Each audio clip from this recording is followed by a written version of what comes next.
passive voice, we have learned how to make passive of assertive sentences and interrogative sentences. Now, today, we shall learn how to make passive voice of imperative sentences. Imperative sentence.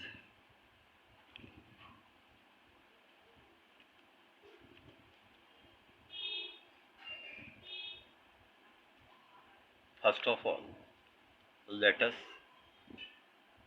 find out how to identify an imperative sentence.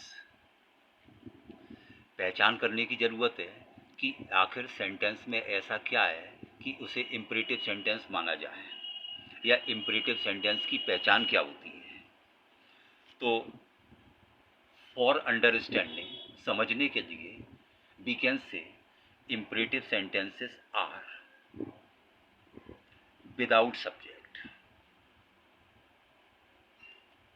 ये वो sentence हैं जो बिना subject के होते हैं, और इसीलिए ये इम्परेटिव सेंटेंस किसी टेंस के अंतर्गत नहीं आते हैं। टेंस के अंतर्गत केवल वही वाक्य आते हैं जिनमें कोई सब्जेक्ट होगा, और इम्परेटिव सेंटेंसेस में उस अंदाज में, उस तरह से कोई भी सब्जेक्ट नहीं दिया जाता जैसा कि असर्टिव और इंटेरोगेटिव में होता है। तो इम्परेटिव सेंटेंस की एक छोटी सी पहचान ये बन सकती है कि sentences without subject. Imperative sentence को कह सकते हैं आज्ञा सूचक, लेकिन इन वाक्यों में केवल आज्ञा ही नहीं दी जाती, बल्कि एडवाइस, रिक्वेस्ट और प्रपोजल भी शामिल होता है। एक इम्परेटिव सेंटेंस आज्ञा भी दे सकता है, सलाह परामर्श भी दे सकता है, निवेदन भी कर सकता है, और कोई किसी बात का प्रस्ताव भी कर सकता है। तो हम लोग सबसे पहले ये देखेंगे कि इम्परेटिव सेंटेंसेस की पहचान इंग्लिश के स्तर पर क्या हो सकती है। अगर ये बिना सब्जेक्ट के सेंटेंसेस हैं तो they can start without a subject, means they can start with first form of a verb, as, जैसे कि रेस्पेक्ट योर पेरेंट्स। ये एक इम्परेटिव सेंटेंस है, वर्ब की फर्स्ट फॉर्म से स्टार्ट हो गया। रेस्पेक्ट योर पेरेंट्स, अपने माता पिता का सम्मान कीजिए। इसमें जो भी बात है वो सामने वाले से कही जा रही है कि वो ऐसा करे। जो कहने वाला है उसका कोई इन्वॉल्वमेंट नहीं, उसका कोई सम्मेलन नहीं, इसीलिए ये मान लिया गया पहचान के तौर पर कि ये विदाउट सब्जेक्ट है। ओके, अगर ये सेंटेंस नेगेटिव होगा तो इन सेंटेंसेस को डू नॉट से स्टार्ट कर देंगे। Do not play cricket on the road, सड़क पर क्रिकेट मत खेलो। Sorry, do not play cricket on the road. यहाँ डू नॉट का अर्थ लगेगा नहीं या मत। सड़क पर क्रिकेट मत खेलो, सड़क पर क्रिकेट नहीं खेलो। तो हमेशा या सदैव के केस में ये ऑलवेज से स्टार्ट हो जाएंगे, जैसे always follow the rules of the road. सड़क के नियमों का, यातायात के नियमों का सदैव पालन करो, ऑलवेज से स्टार्ट हो गया। नहीं और मत के केस में डू नॉट से स्टार्ट हो गया। साधारण और एफर्मेटिव होने पर वर्ब की फर्स्ट फॉर्म रेस्पेक्ट से स्टार्ट हो गया। जैसे ये ऑलवेज से स्टार्ट हुआ है, इसी तरीके से कभी नहीं के केस में ये नेवर से स्टार्ट हो जाएगा। जैसे कि हम लोग एक और वाक्य चेक करते हैं एग्जाम्पल के तौर पर, नेवर टेल अ लाई, कभी झूठ मत बोलो। नेवर के बाद वर्ब की फर्स्ट फॉर्म आई है। इन द सेम वे, कृपया के जगह प्लीज से भी स्टार्ट हो सकता है। प्लीज ओबे योर एल्डर्स, कृपया अपने बड़ों की आज्ञा का पालन करो, बड़ों का कहना मानो। तो पहचान के तौर पर हम लोग चेक कर सकते हैं, वर्ब की फर्स्ट फॉर्म से स्टार्ट हुआ respect your parents, do not से स्टार्ट हुआ do not play cricket on the road, सदैव हमेशा कीजिए ऑलवेज से स्टार्ट हुआ, always follow the rules of the road. कभी नहीं कीजिए नेवर से स्टार्ट हो गया, नेवर टेल अ लाई।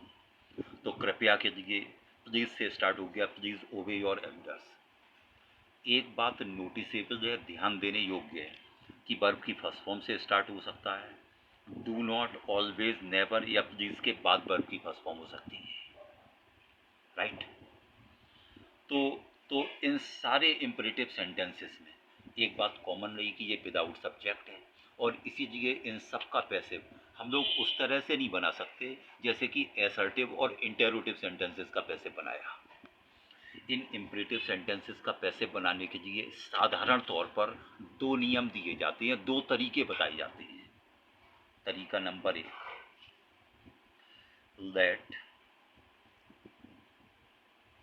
का फॉर्मूला। लेट की मदद से एक फॉर्मूला बनाया जाता है, उससे आप इन सेंटेंसेस को पैसे बना सकते हैं। जैसे कि लेट प्लस मतलब उसके बाद ऑब्जेक्ट प्लस, अब क्योंकि पैसिव वॉइस में एक हेल्पिंग वर्ब आती है, ये इंपरेटिव सेंटेंस किसी टेंस में आते नहीं, इसलिए इनमें हेल्पिंग वर्ब का काम करेगा बी प्लस वर्ब की थर्ड फॉर्म। और अगर कुछ बचा है तो उसके बाद अगर इन लेट से बनाए जाने वाले इंपरेटिव सेंटेंसेस के पैसिव में डू नॉट का इन्वॉल्वमेंट है तो डू नॉट का नॉट यूज किया जाएगा, डू गायब हो जाएगा। नेवर का नेवर ही यूज किया जाएगा। ऑलवेज को ऑलवेज के रूप में एज इट इज यूज करेंगे। लेकिन ये तीनों ही शब्द नॉट, नेवर और ऑलवेज ये बी से पूर्व प्रयोग किए जाएं।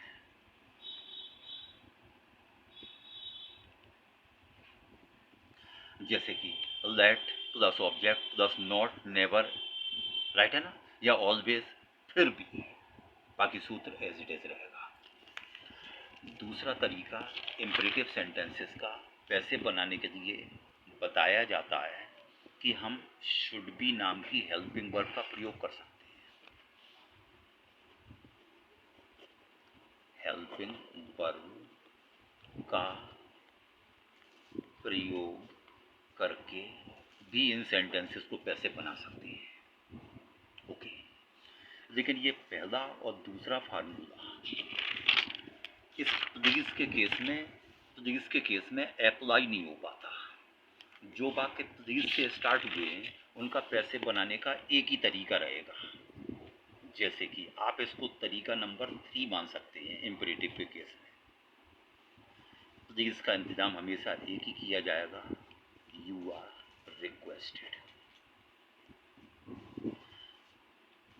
प्लस 2, और प्लस जो कुछ है वो एज इट इज पूरा का पूरा वैसे का वैसे ही।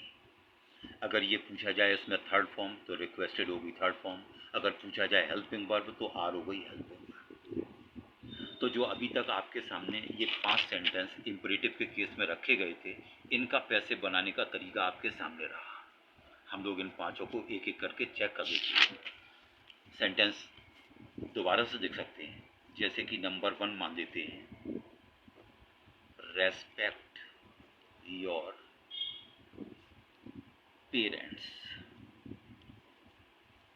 पैसे बनाते हैं, अगर इसको लेट के फार्मूले से पैसे बनाते हैं तो सबसे पहले लेट, फिर उसके बाद ऑब्जेक्ट, फिर हेल्पिंग वर्ब के तौर पर बी, फिर वर्ब की थर्ड फॉर्म, और अगर कुछ बचा तो बाद में। तो इसी आधार पर लेट, उसके बाद आ गया ऑब्जेक्ट योर पेरेंट्स, इसके बाद हेल्पिंग वर्ब दे दी बी, वर्ब की थर्ड फॉर्म आ गई रेस्पेक्टेड। इसी वाक्य को ऐसा नहीं है कि आप लेट के फार्मूले से ही बना सकते हैं, इसी वाक्य को आप शुड बी नाम की हेल्पिंग वर्ब का प्रयोग करके ही बना सकते थे। इसी जगह अथवा हम लोग शुड बी का प्रयोग करके चेक कर देते हैं। ऑब्जेक्ट आ गया योर पेरेंट्स, हेल्पिंग वर्ब आ गई शुड बी, वर्ब की थर्ड फॉर्म आ गई रेस्पेक्टेड। अब एक नेगेटिव सेंटेंस का पैसिव चेक कर देते हैं। do not insult the